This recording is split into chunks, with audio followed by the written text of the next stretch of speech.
and in a similar way we will tie the other sutures. So is anastomosis.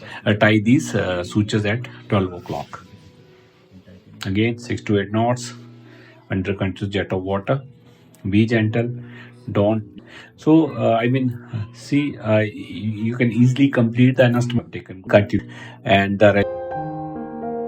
to do the arterial anastomosis with continuous suture technique.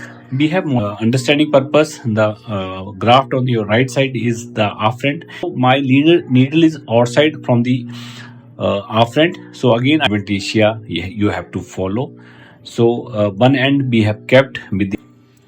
So one end here, one end and outside in this sequence mentioned, so that you can do it easily. So the benefit here is, so you can here see that we have taken more by lesser time as a course on our app and all links to